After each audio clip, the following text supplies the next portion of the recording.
streets. He liked to hear those wild, tipsy shouts behind him, "Get on! Get on!" when it was impossible to go any faster. He liked giving a painful lash on the neck of some peasant who, more dead than alive, was already hurrying out of his way. Real gentlemen, he considered them. Anatole and Dólokhov liked Balagá too, for his masterly driving and because he liked the things they liked. With others Balagá bargained, charging 25 rubles for a 2 hours' drive, and rarely drove himself, generally letting his young man do so. But with his gentlemen he always drove himself and never demanded anything for his work. Only a couple of times a year, when he knew from their wallets that they had money in hand, he would turn up a morning quite sober and with a deep bow would ask them to help him. The gentleman always made him sit down. "Do help me out, Theodore Ivanovitch, sir, or your excellency," he would say. "I am quite out of horses. Let me have what you can to go to the fair."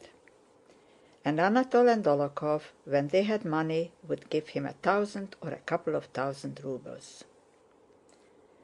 Balagá was a fair-haired, short and snub-nosed peasant of about 27, red-faced with a particularly red thick neck, glittering little eyes and a small beard. He wore a fine dark blue silk-lined cloth coat over a sheepskin. On entering the room now he crossed himself, turning toward the front corner of the room, and went up to Dólokhov holding out a small black hand.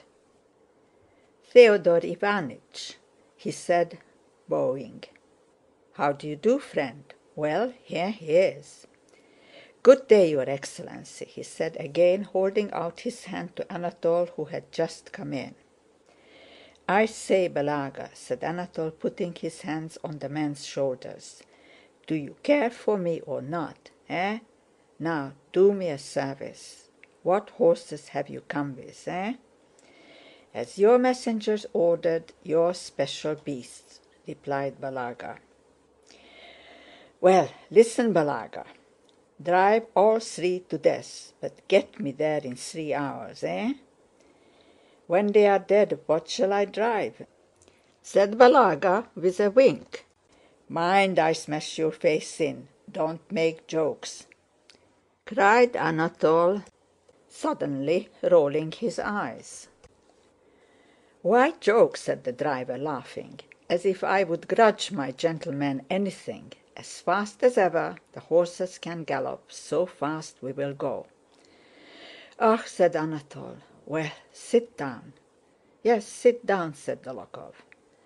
"I'll stand, Theodore Iványch." "Sit down, nonsense! Have a drink," said Anatole, and filled a large glass of Madeira for him.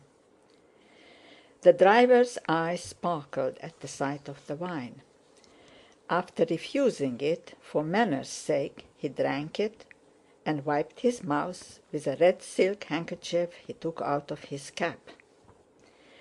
"And when are we to start, your excellency?" "Well," Anatole looked at his watch, "we will start at once. Mind, Balagá, you'll get there in time, eh?"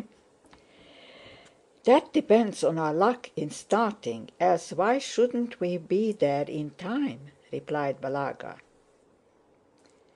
"Didn't we get you to Tver in 7 hours? I think you remember that, your excellency."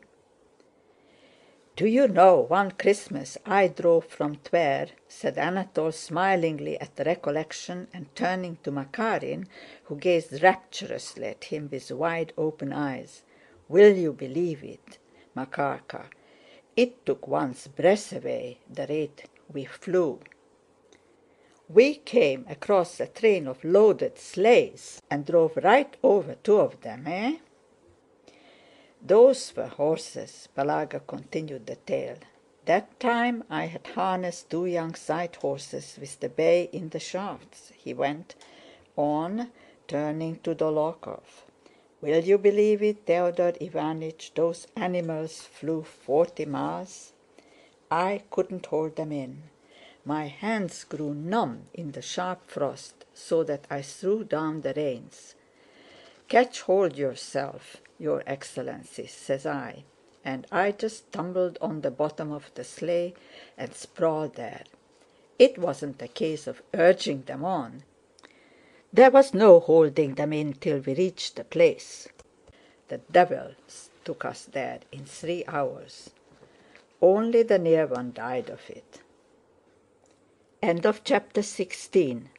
Recording by Eva Harnick, Ponte Vedra, Florida.